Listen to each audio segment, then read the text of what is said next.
You're 22 years. Wait, what? Did you ever notice that I got bangs? You didn't notice, huh? I didn't want to say anything because they're like a puppy that has the dog, that has the hair over their eyes. I'm like, what's that all about? Can you push that out of your eyes? I'm going to bring my hair down in front.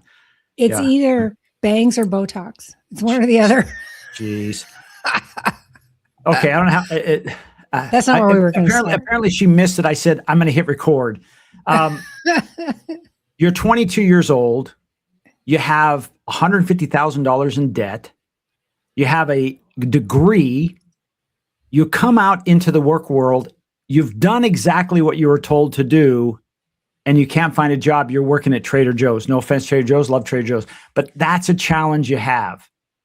If that even sounds remotely like you, this episode is for you today because we're going to reframe this into a situation where you're saying, oh my gosh, you know what I notice? The future is bright for entrepreneurs. Now, for entrepreneurs, not employees. That's Welcome, right. Leslie. Hey, my name is Jeff Harrison, along with Leslie Spoor. This is a twisted, bent, and exhausted entrepreneurial podcast. We're excited about today because it's going to be a little spicy. Going to be some controversial topics we're talking about because it just is. And here's the thing. You've heard me say this before. You can either skate to where the puck is and miss the boat, or you can skate to where the puck is going and change your life. You're mixing your metaphors. The puck I'm not. And boat. No, I didn't say that. You said you've missed the boat. You have missed the boat. If you decide, that doesn't work. Jeez. It worked for me, Leslie. Okay. So we're going to talk about, we're really talking about, hey, the future is bright. We started off with saying, a lot of people coming out of college right now, they're not finding those entry-level jobs that used to be there. And this truly is because AI and automation has been implemented. And they're not hiring as many of those junior people to do research because, let's face it, you can do research with Claude or ChatGPT or Gemini 3.1. You can do all of that. Right. And it can do it faster, cheaper, and you don't need those people. So what do those people do? Well, they have a couple of options, one of which is vocational, but they already have, excuse my expression, they have a shitload of debt because they've just come out of college and they have $150,000 in debt and they got to go to work. And the best they can do is they can be, somebody at McDonald's making $32 an hour probably in California, or Trader Joe's. What are they going to do? They're going to have to reframe how they think about what they do, right? Yeah. And they probably are going to have to add a little bit more education, not necessarily form. I mean, they're going to have to learn about what opportunities there are above the automation, what kind of human jobs are available to them with their background and what their knowledge is. Well, okay, I'm gonna get in the dirt. I'm gonna get in the dirt here for a second. Okay, maybe for longer than a second. Here's the deal. Yeah. Forever, at least a generation, we go to school and we're taught what? How to be an employee, how to work 9 to 5, how to go to work for jobs, work for 35, 40 years, retire, let the next generation take it over. That must change. I often will say, you can't do that anymore. Well, that mindset has to change. It hasn't changed. It hasn't changed in the education system. They're still teaching them how to be employees, and they come out and they're going, there's nothing there for me. It's like saying, we need you, and you said this in the last one, we need you to know how to create buggies and whips. Yeah. There's just not a market for that. No. But you're a specialist. You're great. You went to college for 4 years for that, and you come out. But here's where it shifts, Leslie. Okay. The mindset must shift immediately from I need to find a job versus I need to think like an entrepreneur and think, what problem can I solve? And then let me leverage this technology to solve that problem, and then go to that business and say, I have an answer for you. And I have knowledge. I think you said it's tribal knowledge that I can do that. Does this make sense? Yeah, it does. And I was reminded that Uh, when I go into when I used to consult on the road in the aerospace industry, as you know, and when I would walk in there, and I do the same thing when I do my 5-day challenge with lifestyle management companies, the first thing I say to them is, what would make your job easier? If you could have anything you wanted, assume anything is possible. What would make your job easier? And most of the time they will say, oh, you can't do this. And that's not true, because we can make software do anything, right? Which is the same as AI. AI is just another form of software, if you want to think about it like that, that it is coding that you've written to automate a process so that it can be more efficient, so that your profit margins are higher, so that it takes less hands-on experience, right? So Okay. it's really the same difference. And so you have to be thinking about, you're right about the problem. What kind of problem can I solve? Or what problem do I experience?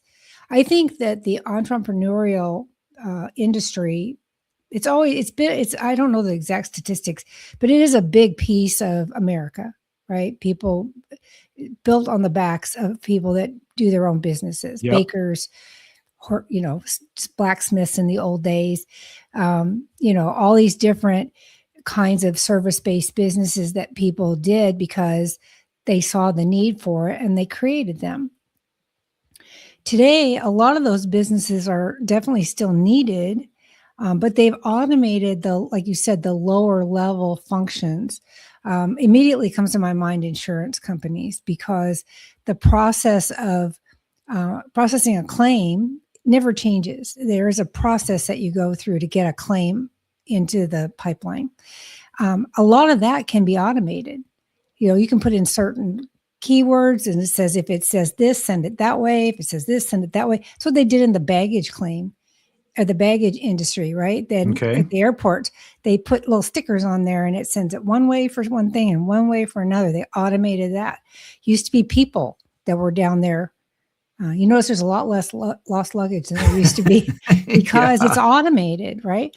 So we're going to be automating a lot more processes in all industries. And so now your job is to think, what kind of problem do I experience that I could fix? Within the bailiwick of the education that I got. If you became a microbiologist, which is a really cool profession in my point of view, what problem did you notice when you were studying that could be fixed through automation, through a different change in process, some new antidote for, some kind of fish disease? I mean, what is that? No, that's marine biologist. Did you say fish disease? I said microbiologist, and I meant to say marine biologist, as I was thinking fish. But you know what I'm saying is that we all know different things that are wrong in different areas. And it was just like the last podcast we were talking about how women don't know what clothes to put together in their closet. I have nothing to wear, right? We talked Notice, about guys, notice Jeff didn't say this. No, the Leslie said this. Because I'm like that. I was never taught how to be a fashionista. So I really struggle with trying to put clothes together. Having an app that said, hey, take these things and put these together and this makes a nice outfit would be super helpful for me. If you're a kid coming out of college with a fashion design degree and you also are interested in technology, you could create the app to do that. Right? And then you're part of the AI world and not excluded from it. And it's not just apps. I mean, it's all kinds of things, but there's, you have to think differently about how to apply your education. Well, I want to throw something out at you that here's the coolest thing. You do not need to be a computer programmer today to use technology. And I'm going to give you a very specific situation here. There are companies out there like Salesforce and HubSpot and Go High Level that they are built for the masses. So when you look at them, they have a lot of things that you'll never use because they don't apply for you, because they're built for the masses. You coming out of college with an understanding of that specific niche could say, wow, instead of let's say a plumber, hooking up with Go High Level, and they're spending, or let's say HubSpot, and they're spending thousands of dollars a month for that CRM that they use probably less than 10% of for their business. You could say, what if I could design you your custom CRM for your specific industry, for your business, and you just test it on one plumber and it becomes successful, and now you sell that to all plumbers. Now it's a customized program. Now, just to hit you right on that, or really to drive this point home, that's exactly what Leslie did with her software. It is a very specialized need. She did it because she needed it, and now she offers it to other people who do exactly what she does. She doesn't offer to the masses because it doesn't work for the masses. It works for a very specialized field. This is the world we live in today. Right. This is what we do. These are the opportunities. Now, think about this. Plumbers, roofers, electricians, you name it, gardeners, landscapers, anything you can imagine, you can create your own software for that industry. I think the opportunities will now, the mindset just won't work anymore. Like, oh, I'm just going to go get something off the shelf. You don't need to. You can now spin it up on Claude Code or Codex or whatever, and you can have this sucker working in no time at all for a fraction of what it was before. The barrier to entry into being an entrepreneur has never been better. That's so true. That's so true. I was thinking while you were talking. Was I leaving you speechless? No, I'm never speechless. You were talking about that, and I was thinking about how, medical nursing, for one, is something that people go into because it's a kind of a recession-proof industry, right? People are always going to get sick, or at least for our lifetime, and maybe not after our lifetime, but for our lifetime, they're going to get sick. You're going to need nursing, whether that's in-home nursing or hospital or emergency or whatever it is, surgical nurses, all that. So nursing is kind of a recession-proof industry, but even it's going to be subject to AI improvements and changes, and people shouldn't be afraid of it. Financial institutions, banking, stocks, all different kinds of financial institutions are technically recession proof, even though I'm thinking of the stock market crash in 1939 or whenever it was, probably not a good example. But what I'm saying is that in general, financial stuff is pretty good. And you have to find a way to follow your heart and what you want to do. But I think more and more people are going to go off on their own. We're seeing 14, 15, 16-year-old moguls because they had an idea of a game or some product or some way to help people that was able to be automated and produced at volume. And all of a sudden they're like bazillionaires, and they can't even vote yet. I'm so jealous of all that. This is such an exciting time to be alive, because the opportunities are absolutely limitless. And you see that for every generation, because we can be in this country, you can be anything you want to be, which is really the beauty of capitalism and living in this country.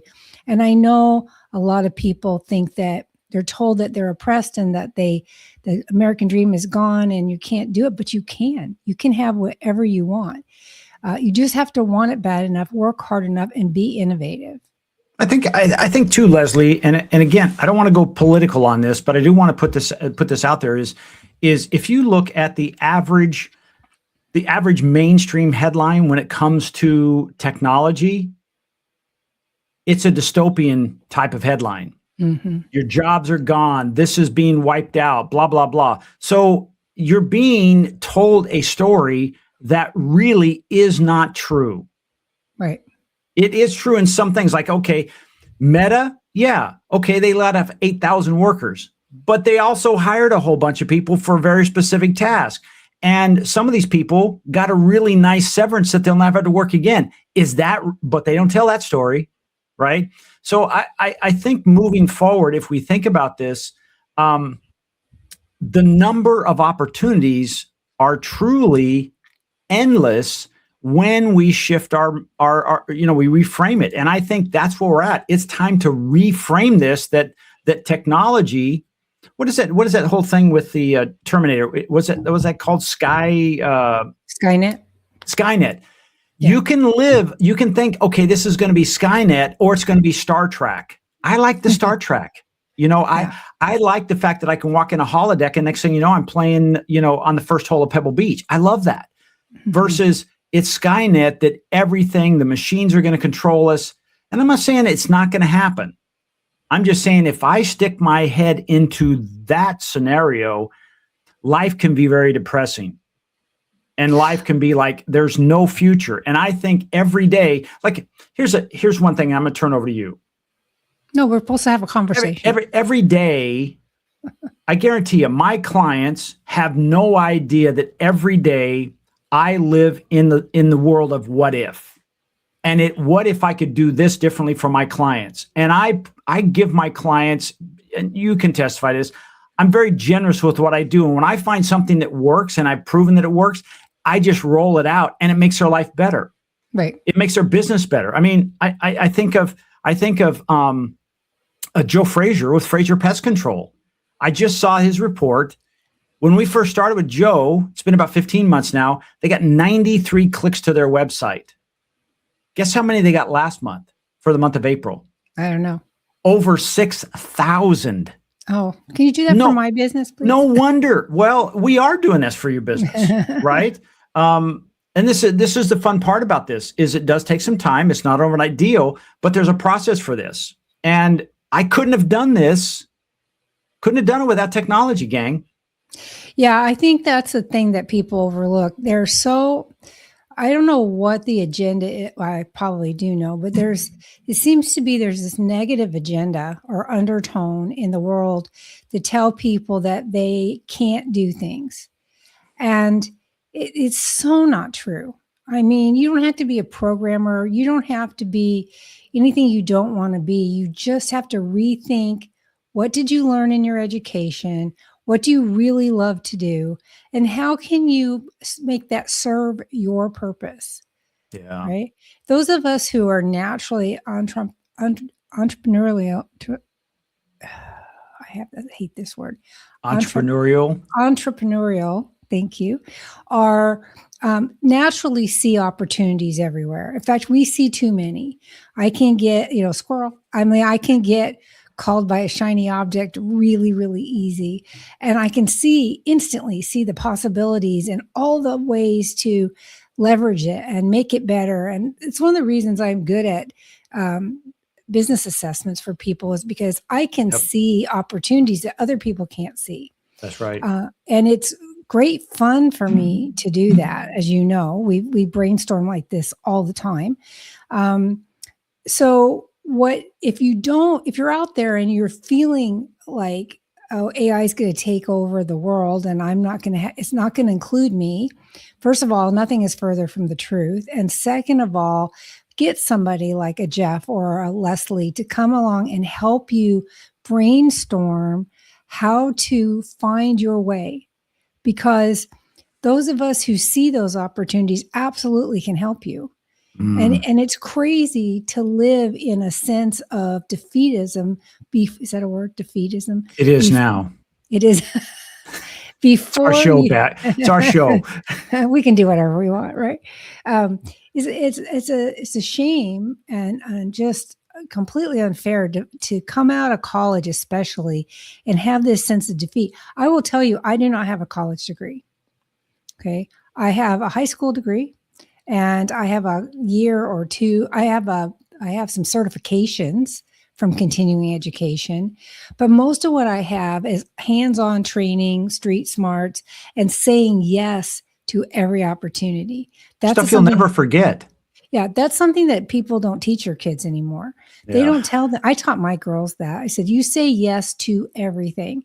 They offer you a position and you don't know how to do it. That's the first thing you should say yes to, because every little bit of knowledge you get is valuable and makes you more valuable. And so I know there's going to be people who say, well, but I can't even find a job. I don't believe that. We can't find good people. I hire people. I have employees. I cannot find good people. Yeah. And part of the reason I can't, and I don't know if you know this, Jeff, because all your people are virtual, but when I try to hire somebody, they want to dictate to me how much they're going to work, how much they're going to make, how many days off they get. It's all what's in it for me from the employee perspective. And I'm saying you guys need to reframe your thinking about what's in it for you if I come to work for you, right? What's in it for me if I am able to make a difference in your business? But mostly what's in it for you if you hire me, because you guys don't have any experience yet. And yeah, AI is going to change things, but you don't even know what was there to begin with. All you're being told is there are going to be no jobs. And that's just flipping not true. Those I hear every single day from business owners who say, I cannot find good people. I can't grow my business because I can't find good people to work for me. Well, and what does that force you to do? To find a way to automate what you would have hired somebody for. It forces you to do that, because and then there'll be no opportunity for them in the future, right? Right. So you have to be willing to pay your dues. This is one of the reasons it irritates me no end that they keep trying to raise minimum wage. They say, oh, it's not a living wage and you can't live on it. No, you're not supposed to live on it. Minimum wage jobs were designed to get people in the routine of going to work, learning how to work as a team, learning new skills, learning about customer service. There were hiring 60-year-old high school kids so they can get their first jobs. Yeah, right. They were all, yeah. I started my first job at 15. That was after I had already done house cleaning and babysitting, and then I got a job at 15 and never stopped working. So you have to be able to be willing to pay your dues, I think. Don't you agree that there needs to come a time where you go and you learn how to be part of the business world?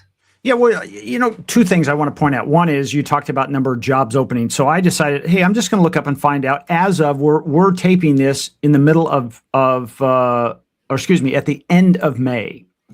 And as of the latest U.S. Bureau and Labor Statistics, it's called the JOLTS, J-O-L-T data, there are about 6.9 million open jobs.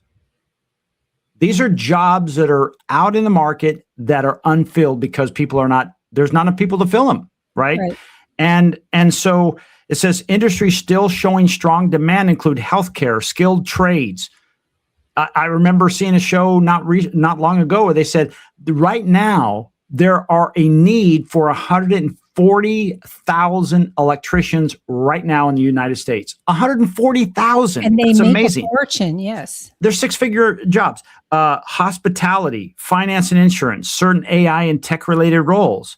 And this is from the official source is the U.S. Bureau of Labor Statistics. So this is not something I'm making up. These jobs still exist. So there's plenty of jobs. So if you're getting education in something that says, hey, it's not in one of these, you're almost kind of front loading your future as being challenging, right?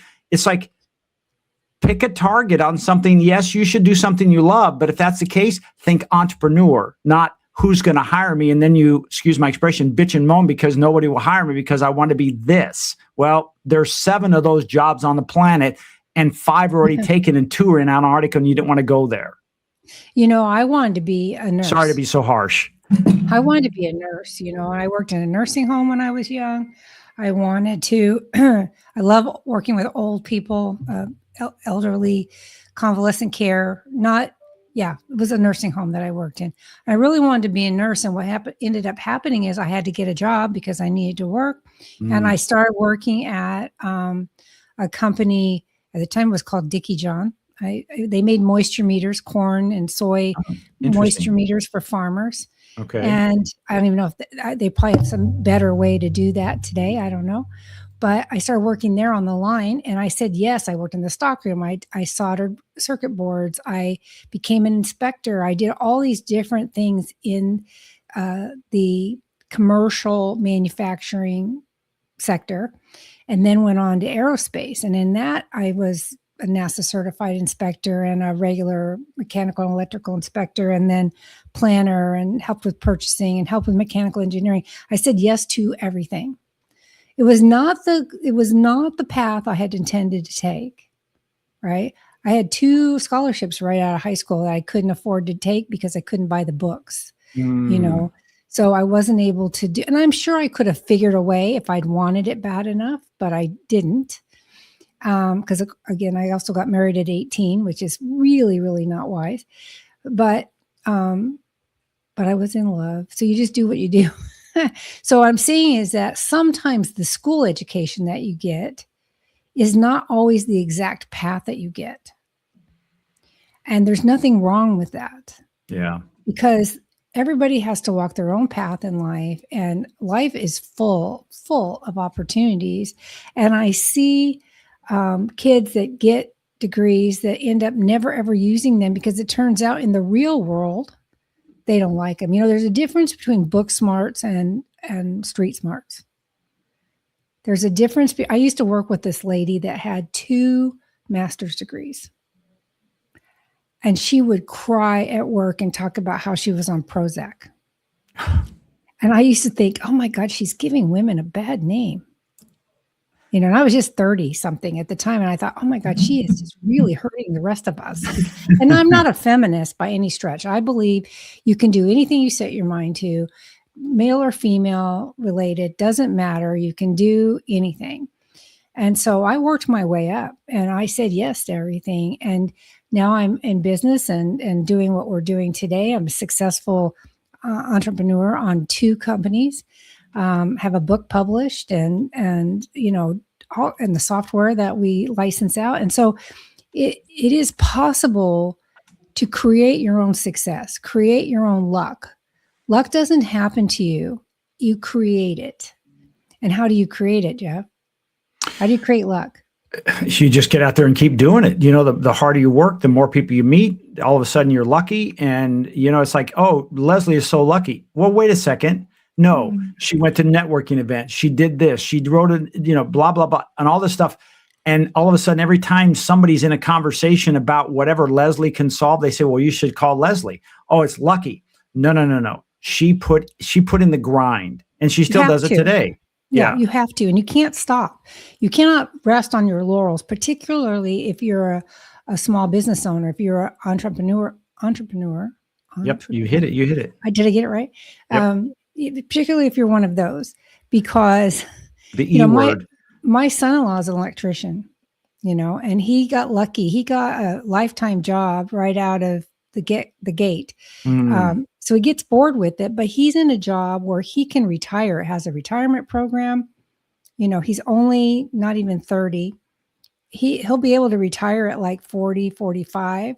Wow. And with a good retirement program, and then go on and do something else. It's like kids that join the military. Both Dan's daughter and son-in-law are in the Navy. She's about to hit 15 years. Wow. She was 18 when she signed up for the Navy. She's a kid. And so in 5 years, she's going to be able to retire with full benefits, full medical, and she'll only be, less than 40, and she can go off and do whatever else she wants. Good for her. And thank you for supporting our country. Yeah. Yeah, exactly. And so, and I keep telling her, what if you stayed longer? She goes, nope, they're only getting 20 out of me, but I wouldn't be surprised if she stays longer but just because you don't always know the path your life is going to take, but you need to be open to the opportunities, and you need to be looking for how you can make a difference in the world, because nothing is given to us. I mean, was it given to you, Jeff? I know you've worked your butt off your whole life. No, it's not. It's not. And, I put up here jobs. Job can be a stepping stone. Jobs can be a stepping stone, and you're paid to learn. I mean, I've I've done many different things throughout my life, mostly in the golf industry and now in marketing. But throughout that period of time when I was young, I did different things, and every one of those, I said, I was always taught to when I said I'd do the job, I did it and gave it my best. But I was also learning. I learned discipline. I learned, all kinds of things. And I was never in a situation like I felt like, what's that word? I felt entitled. Yeah, when I went to work, I didn't feel entitled. I felt grateful that I had that job, and I gave it my all. I didn't care, what they were paying, what the conditions were.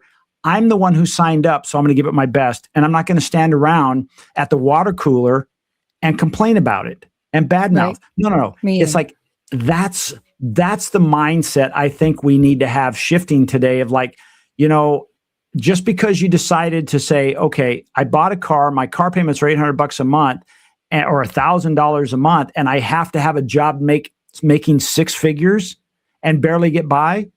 I think sometimes we have to re-examine and say, there are some tremendous opportunities, because I'm getting down a really bad path here, because I don't want to be preaching. That's not my goal. My goal is there's a tremendous amount of opportunity going forward. And I really just think our message on the average is negative. And I wanted to make one point here. This morning I was having a conversation with, he's a principal of one of our local high schools.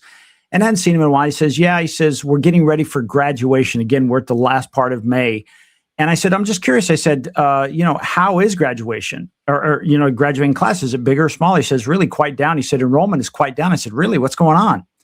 And he said, I don't know. He said, I just know that enrollment is down, and we're starting to now do some things to make, now watch this, to make education fun again. And I said, well, what are you doing? He said, drones. And I said, drones? He said, yeah. He said, we're putting into our curriculum. He said, because so many people are using drones for emergency rescue and, you name it. Food delivery. Yeah. And he said, so what we're going to do is, he said, we're going to have classes in our high school to teach people how to do drones, and then also do presentations. Like we've seen those, right? That do presentations instead of fireworks. He said, fireworks. So this year, he said, at the end of our celebration, it'd be like $5,000. It's like 90 seconds. He said, this year, we're going to bring in a group from Colorado to do the drone work. And he said, that's what we're going to do forward. And then all the kids will, and I said, oh my God. So they bought, now watch this, they bought 300 drones.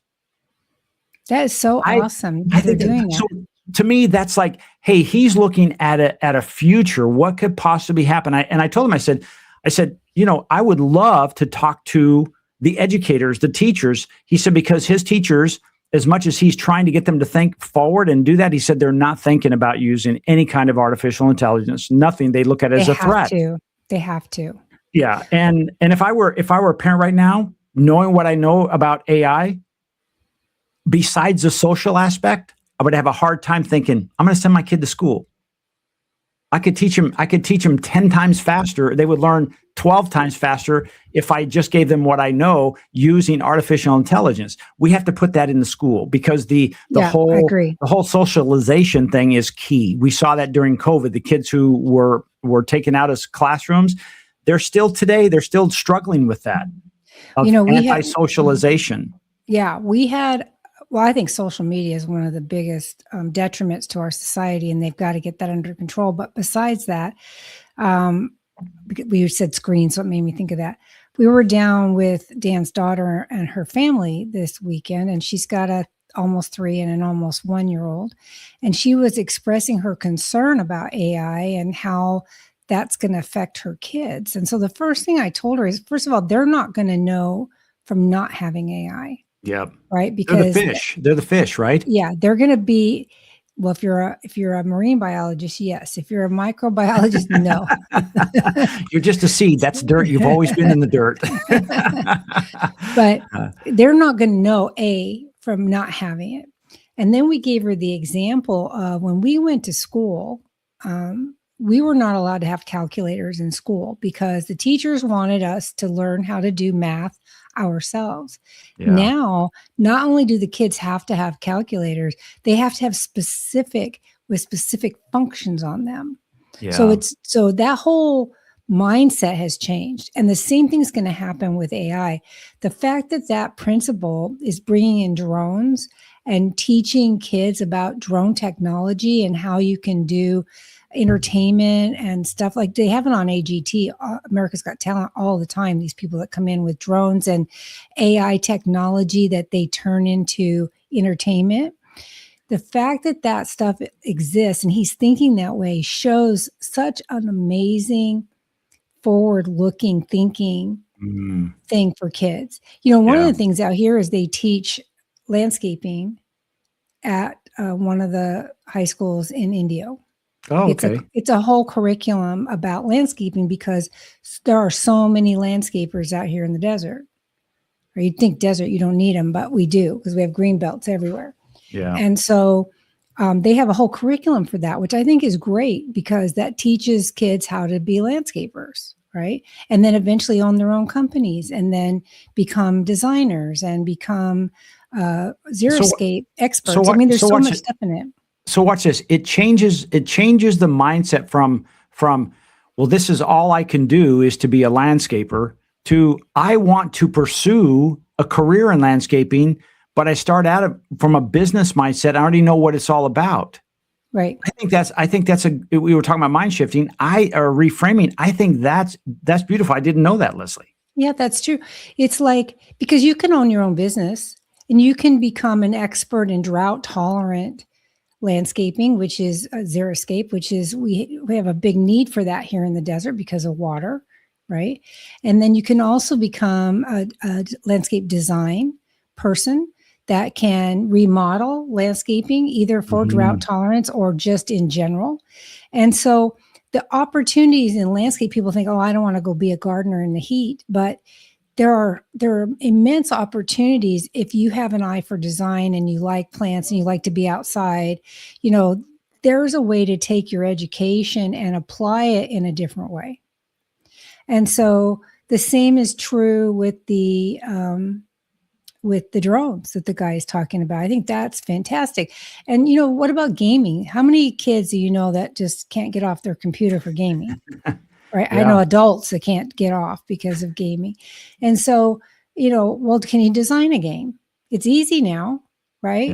With Claude or any of those, you can design a game pretty easily. And it'll debug it and everything. And then it's a matter of marketing. So what's the most important skill that you need coming out of school? I think it's a business education. Yeah, and I think the hunger to be creative and to solve problems, and I think that falls right into being an entrepreneur versus I want to be hired and I'll solve a problem after you hire me. Yeah, no, you gotta these days. Well, all days. I mean, back in my day, even I went to work because I needed the money, and I fell into a career path I'd never intended. Yeah, but I love it. I absolutely love being in a business advisory, solutions oriented area.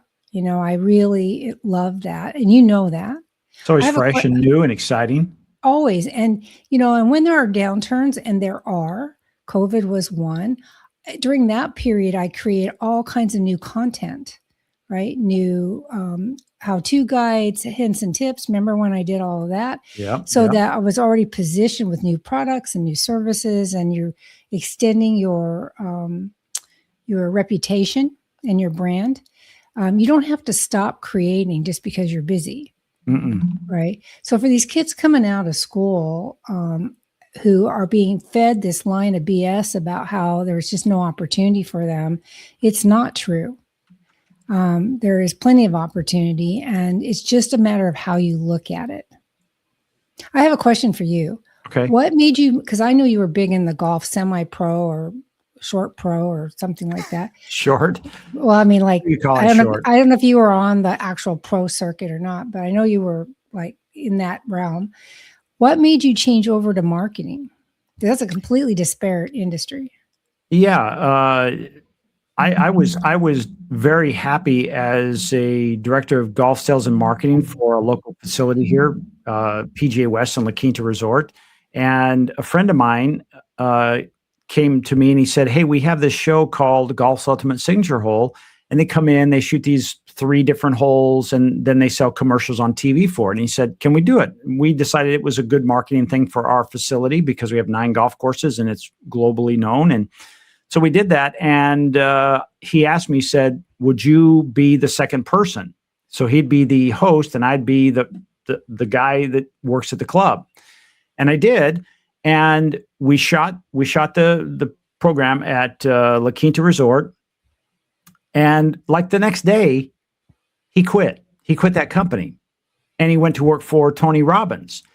Well, like the next day after that, I got a call from the gentleman. Fortunately, he's passed now, Rich Oliphant. And if you know that name, Dick Oliphant basically built Indian Wells. And he said, "Hey, would you mind being the host?" He said, "You're really good on TV. You're really good in interacting and whatnot." I said, "Sure, I'll do it." I'm like, how hard could it be and what the deal is? Well, I became enamored with that. And then in that process, I also was teaching golf. And he said, "Well, why don't we take some of these and turn them into little golf vignettes and you can use them?" I said, "Okay." So they were really highly done, well done. And fast forwarding that, I thought, and here's that mindset, the reframing. It's like, wow, all of our courses need that, because I started doing these things called Golf Ultimate Signature Hole, golf etiquettes. And so we would send this out to golf courses around the world and teach them about, hey, where to stand, how to fix a ball mark, blah, blah, blah. And the whole idea was we would sell a template with a video each week that they would send to their members or their guests that would mean they would be a better steward of the golf course and increase their speed of play and increase the condition of golf course. And that started the whole ball of thing. It's like, well, I can market this. And I left La Quinta Resort in PGA West and started doing that, and just never looked back. Unfortunately, the golf business, I'll say this as a PGA member, a former PGA member, we're so smart, we don't need anybody to help us. And so it didn't work well. I had to go back out into the normal segment of people, local business owners who said, "Yeah, I do need some help." And that's how I got started with local business marketing. Well, see that you just proved my point. You started out in golf and you were a golf professional and you were teaching golf and you were working in the pro shop and all that stuff.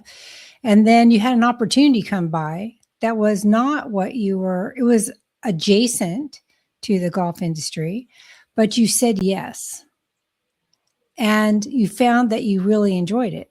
Yeah. And so, that's exactly what I've been saying, or what we've been talking about, is that you have to be open to opportunities when they come to you and not be so quick to say, "Nope, I decided I was going to study philosophy. I want to be Plato. I'm just only going to do philosophy. If I can't get a job in that, then no job for me." Yeah. You just can't be that way. You have to say, where's the opportunity? Could I work in a museum and be a docent for all the philosophers? Or can I find an adjacent industry? And then what's the biggest problem about that? What problem can I solve? Not everybody can hear me when I do a tour. Maybe we do an audio tour that can accompany what I'm doing. We had that when we were in the Sistine Chapel. We had earbuds and the guide was explaining stuff to us as we went along. It doesn't help when you take him out, though, like my husband does, and then he disappears and then you're trying to find him. But that's a whole other story. Apple AirTags in their pocket. I now have AirTags on him, and I track where his wallet is too. So, so what I'm saying is that I think kids today, instead of buying into all the negativity, would be better served to think for themselves and say, how can what do I want to do with my life? A lot of kids get degrees in things they really didn't have an intention for, but they're forced to pick a path, and so maybe that's not where they're. Look at how many kids play sports their whole high school and end up hating it. My granddaughter right now has been a cheerleader for 3 years. She's going into her senior year. She does not want to do it anymore. Now she's been convinced that she will regret it if she doesn't do the last year, but I don't know if she's going to enjoy it, So, and that's another topic also, but you should, find something you really, really love and then look for a hole or a problem, something that you experience, something that drives you crazy. How could you fix that? Well, and even that, I put on the screen adjacent industry. Can you solve problems for them? I think about, that list that said, hey, these industries are still doing really well. I think one of them was healthcare. So, you think about people that are in healthcare. Well, what things are they facing? It reminds me of you when you were a consultant and you're traveling all over the place and you have time for these things.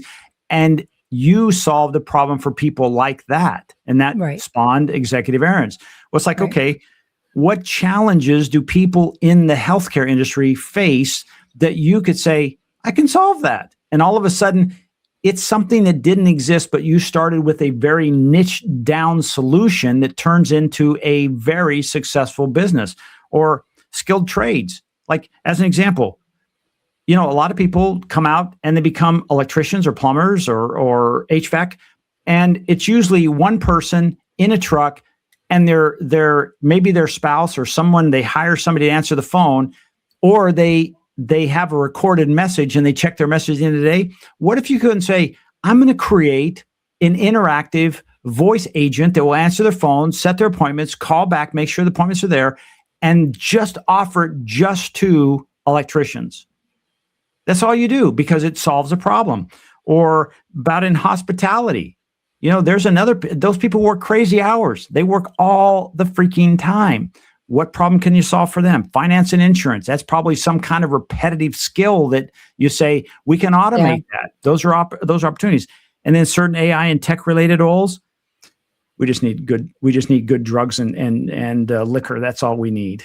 No, I'm just kidding. We'll cut that out. No, we won't cut it out. But those are just in those you're saying, because I can hear the naysayers say, yeah, but the people don't have the money to buy. Those people are in high demand. They're being paid well. They're making 6 or more figures a year, multiple 6 figures a year. They would love convenience. They would love it if they came home and their dog was already walked and is just happy to see him, that the poop in the yard has already been scooped. I'm not saying you become a pooper scooper. I'm just saying there's I know a opportunities guy out who there. did that.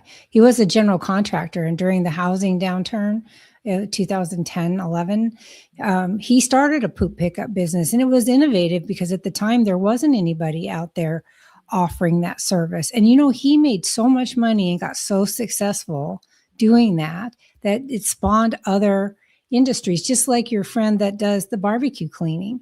Yeah. Most people, it's not a cheap thing. It's $300-400 to clean a barbecue properly. Can you go out and scrape it clean? Yeah, you can. But if you have a barbecue that is, a couple $1,000 and you want it to look good and have a long life, you invest in the money to have it done every year or two, And so the convenience and the experience is what people are looking for today. And I really believe that if kids that are coming out of school or getting ready to go to college and don't really want all that debt can consider a trade. Look what happened with tile. Dan did tile for 40 years. There are so few tile guys these days that because the old ones are dying off or retiring, and then there's no new ones hardly coming up. So to be a tile setter, you make a fortune these days. And what has the industry done to compensate for that? They have these new tub shower options that you can install in your shower in a day. Right. You know how long it takes to build a shower from scratch and to tile it and water seal it and all that stuff? A long time. If Dan does that, a really long time, because he's slow. Wow. But what I'm saying is that the industry has had to compensate for jobs because people aren't going into these trades. And so if you're a high schooler and you're looking at college, you really need to consider, do I really want to incur the debt that it's going to take to go to school? And I'm a huge advocate for education and continuing education, but I think there's a trade-off of $150,000 in debt and being in charge of your own destiny. Yeah. Right? When you can go and learn a skill, HVAC companies out here, and I know this is true across the country, cannot find technicians. They are screaming for people to install and work on heater and air conditioning systems. Well, it used to be one of those things, Leslie, you said, well, we're only going to hire people with skilled, they already have a knowledge of that. No. If you can fog a mirror, you can come aboard because we'll train you, because we can't afford not to have any more people on staff.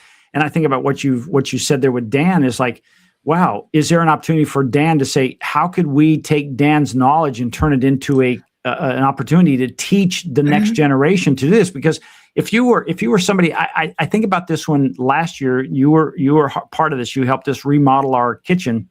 Right. Is when it came to doing drywall, it's almost like, there were so few people that do drywall. If somebody, like, there's an opportunity and do it well, by the way, do it well. That's a in demand situation. Or what'll happen is kind of what you said with the tub and tile thing, where it's just a form put in there, is it will force evolution to say, well, we don't have anybody, so we have to do something different, and people still want these things done. So now, it'll eliminate a job. Does that mean you go out and strike against the people making these tub enclosures? Oh, no, it's not. But I think taking somebody's education like Dan, and he teaching people how to do it, there's an opportunity, because that's I tried to get him to do a podcast. I tried to get him. Yeah, I tried to get him to do short videos about tile, and he's just not interested in doing it, which is unfortunate, because he is very, very knowledgeable and knows a lot of the tips and tricks about installing tile.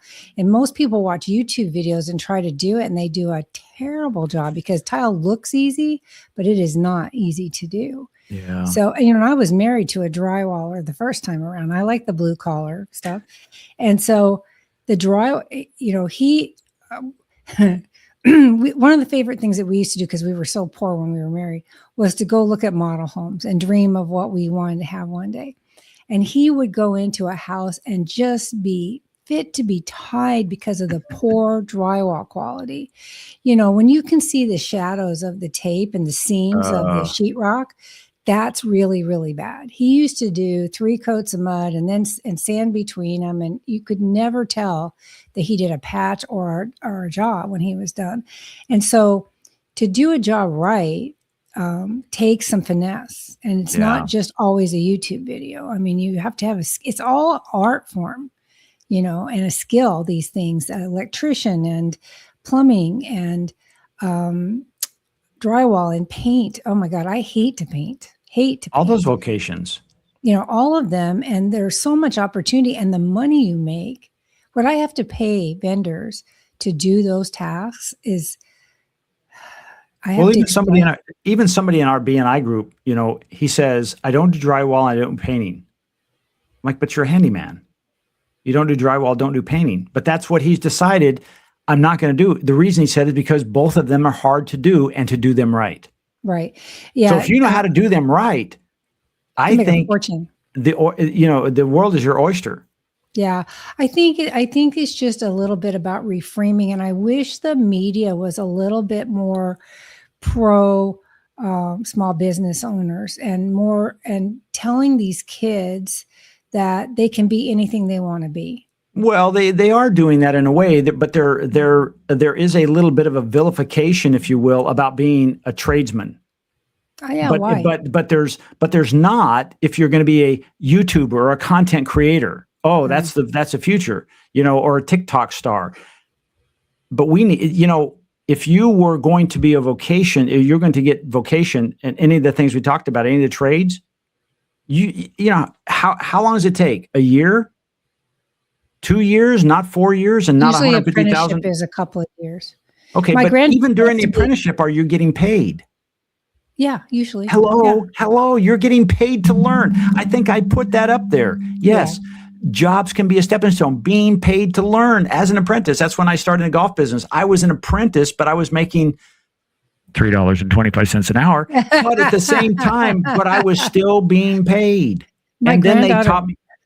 I was going to say, my granddaughter wants to be a tattooist. Okay. And which I think is cool. They make good money. You'd be surprised what a tattoo artist can make. She's so art centric. That's what she wants. She loves art. She could have gone to college for art, but why? She can go apprentice with a tattoo artist, and they told her not to go to school for tattooing. She Really? she went and interviewed a bunch of tattoo artists, and they told her, do not go to school for this. Come and be an apprentice, learn what's real, book smart and street smart, right? Yep. Principles and applications. That's one of the things, my knowledge, and this is going to sound horrible, like I'm really bragging, and I guess kind of I am. My knowledge base is the equivalent We're used to it. MBA, right? My knowledge base is equivalent to an MBA, except I have hands-on training and did it real life applications of these concepts over and over again. I started a student group at Pepperdine University. I don't think you know that. I started a student group there about business operations management at Pepperdine University, where they teach MBA. That's what they do. And they get real persnickety when you say you have the same business knowledge, but don't have the degree. I don't care. I know the same stuff, but they've learned it from the book.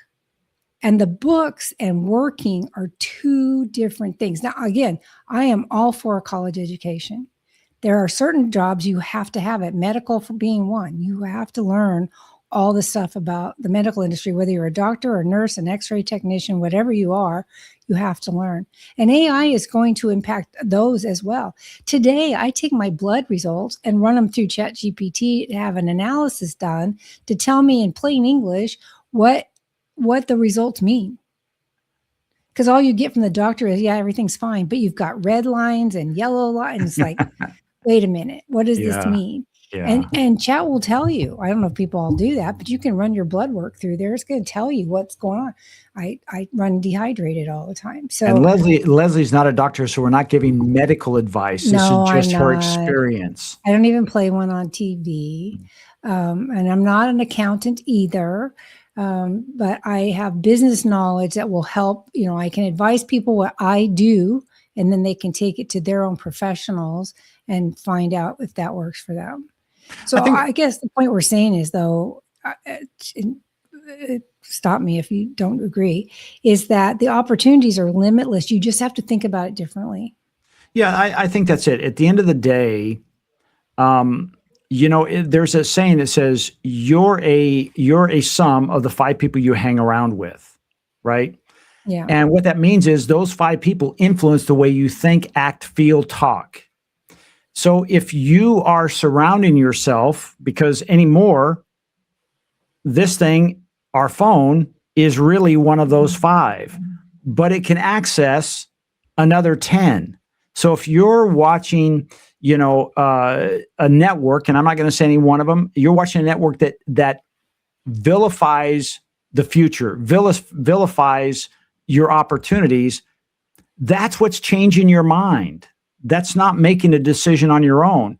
I would say sometimes it's time to say, I'm not going to fire you as a friend, but I'm going to put in a couple of more friends that say there's an opportunity here. Like, put in this show, because it's not telling you how bad the world is. There's opportunity. Sometimes there are challenges. Absolutely. You mentioned during COVID. COVID was challenging for a lot of people, but when we came out of COVID, there were a lot of businesses that actually thrived through COVID and grew. Yeah. Yeah. So it's not all negative, but sometimes these networks or media outlets will only tell you the negative thing. That's because back in 1964, the line came up, if it bleeds, it leads. It means negative sells more than positive. It hasn't changed in 61, 62 years. Yeah, so but keep that in mind. But the problem with telling kids that is that they were not even a twinkle. Their parents weren't even born yet. But that's just it. They've only lived in that environment. So they see it as, oh, this is the truth. You and I, if you will, when you see this, is like, you can filter some of this out.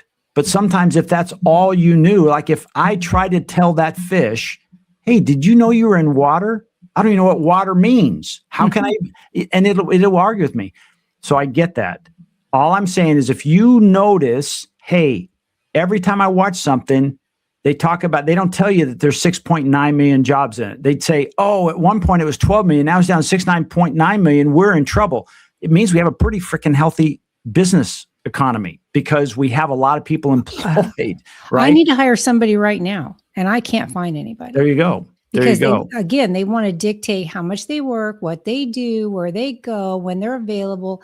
Here's Leslie's phone number. Call her. Yeah, call me. I need to hire somebody. I want another ex-home inspector. Those are the best. But no, I'm open to talking to anybody. I'm just saying that it's really hard as a business owner to hire people that are trustworthy, that are problem solvers, that have initiative, and most importantly, they get their self-worth from inside. You know, right now, people are it seems like to me, I'm going to make a generalization. They are so thin-skinned that they want you to constantly pat them on the back. And I'm not a good coddler. She is not. I am not. I can tell you right now. Yeah, I need and you I don't, to be and I'm not secure. joking about that. She is not. I don't with him either. So, No. but you learn from me, right? Absolutely. Yeah. Used to be one of those things. If I got an email from Leslie, I'm like, oh shoot, what I do now? Now I look at it as like, no, she's just pointing out the things. Even if I got 99% wrong and there's 1% I would look at it as negative. Like, oh, she wants that 1% fixed. Right. That means she's happy with 99%. So I had to reframe that. So keep going. Yeah. Did you see the thing I sent you about advertising for your content accelerator, the comparison? Did you see that? I did. Yeah. I didn't want you to think I was telling you that we needed to do some comparison somewhere. I was just thinking when I saw it, I thought of you and thought, gosh, this would be a great way to frame the content accelerator and the results of the content accelerator in order to, it'd be great because AI loves a comparison, right? Yeah. You taught me that. So putting a comparison on your website so it can find it, I thought would be a great option. Well, I did something like that one time with a client, and they said, wow, you're kind of pricey. You're kind of expensive. Now, this is not expensive. They get a blog, a video, 5 social media posts on 4 different platforms, and an email every week, right? And so what I did is I went out and researched if I just hired somebody to do one of those each and then added them all up, it was like 10 grand. I'm like, damn, I'm not charging enough. Because but that's the whole point is that you can do things more efficiently so you can charge less for it. And there is something to be said for your knowledge. We've had this conversation. All of us need to understand the value our knowledge brings to the environment. AI is going to automate a lot of processes and cut the work down. But it's your knowledge base that is the value that you bring. Just because you can automate something doesn't mean it's worth less, because it's still your knowledge that created it. Yeah. And I think a lot of kids coming out of school would benefit by realizing that anything where they got experience or knowledge has value. And then it's just, how can they apply it in something that gives them joy? Because work is forever. I mean, I've been working for more than 50 years straight. I had 1 4-year period off with my second daughter, and otherwise I have worked straight through. So it's a long, hard slog. And so you need to, and there's good times and there's bad times and there's rich times and there's poorer times. And you have to be able to roll it and keep your positive attitude. And even I once in a while, and you help reframe me on that. And then I'm good. That's one of the things we do for each other, I think, is that we help keep each other level. That's a circle of 5, and baby. That's what good friends do, right? So if you're out there and you're listening to this or you're watching it, be aware that we believe in you. I believe in the youth of today and tomorrow, and that you'll be able to be anything you want to be. You just have to think about it different and not see AI as this big, scary boogeyman, because it's not. Yeah, and I'll end on this, and then we can call it a day, is if you go back and you look at some of our leaders in industry, okay? I'm talking about Jeff Bezos, you talk about Elon Musk, you talk about from Google, Sundar, Bill Gates. Every one of them talk about how bright our future is. And they're talking, we're talking typically a good growth for GDP. They're talking about they're going to have a new way to measure GDP, because GDP for the US, if we had a 3.5%, 4% growth GDP, it would be phenomenal. Well, they're talking about double digits. And I think once we get past some of the political challenge or the challenges in Iran and our gas prices go back down, I think we're going to see some crazy things, because right now our economy is very, very strong in spite of that. Yeah, exactly. And so I think again, the future is bright for entrepreneurs. Again, my closing statement is just please reframe it. Think as what problem can I solve versus how can I go to work for somebody else? In other words, not an employee. I'm going to make it even simpler. Geez, I thought it was pretty simple. And this is something I live by and taught my kids. Think, how can I do this? Not why I can't. I like it. Think how I can, not why I can't. I like it. And I'm done. Let's call that a wrap. Hey, gang, thank you for joining us. If you liked what you heard, even if you didn't like what you heard, but you have a controversial, I'd love for you to put it in the comments and share this with somebody else who says, and maybe you want to share this and let us be the bad guys. If you have that 22-year-old that's coming out of college and saying, there's no opportunity, and I'm sleeping on your couch, I've moved back in. And you're saying they got to get out on their own. We as kids, a lot of times we couldn't wait till we're 18 so we could move out of the house, not move back in. So, it'd be a good graduation gift is to buy them. No, I'm serious. Would be to buy them some coaching time. There you go. Because then we can sit down with them and say, okay, if it's technology, that's you. If it's business, that's me. And and it'd be like, I'll sit down with you and find out what it is you really love to do, and then give you some opportunities and ways to reframe that into something that can get you moving in the world much, much quicker. I think that'd be a great gift, don't you? I think so. And I'm going to throw this out there real quick, and we've been going way too long, but June 22, 23, 2026, it's called PS Next. It is the AI conference in Palm Springs. I spoke at it last year. I'll be speaking at it again this year. And one of the things that I noticed, I was at a meeting last week. We're talking about that, and we have another one Friday, but we're talking about the different tracks. And it's not just business. It's for creative. It's for people who are they're saying, hey, it's called the residential track. Like, how can AI help me if I'm retired, I'm living in Sun City or wherever, that it can benefit me? Things like that. And it's across the spectrum. Vibe coding. We have a vibe coding track. What does vibe coding even mean? In hopefully by 22nd or 23rd of June, vibe coding will still be around. It won't have evolved to something else. I call it natural language processing, but NLP. But anyway, this is something happening in Palm Springs, June 22nd and 23rd of this year. That would be a good track to send kids. If your kids are in school and live in the Coachella Valley, guess what? It's free. Send them down there. Cost cannot be the reason they're not coming. So if you have somebody in high school, college, please send them down, and we'd love to have them. Was it the Palm Springs Convention Center? Palm Springs Convention Center. Yep. Okay. I wasn't prepared to put that up there, but maybe I'll add that into the link in the description. I think you should, because it's good. Yeah. Yeah. Leslie, as always, this is always great to talk to you about controversial topics. Again, our formats change. If you're saying, well, this feels a little different. It is a little different. It's more of a conversation. We're just having a little back and forth, and sometimes it takes some weird turns. But, some of the best rivers in the country have meanders, but they still get the water from one point to the next. So, oh my God. What? I thought that, I didn't mix my metaphors. So corny. Okay. Jeez.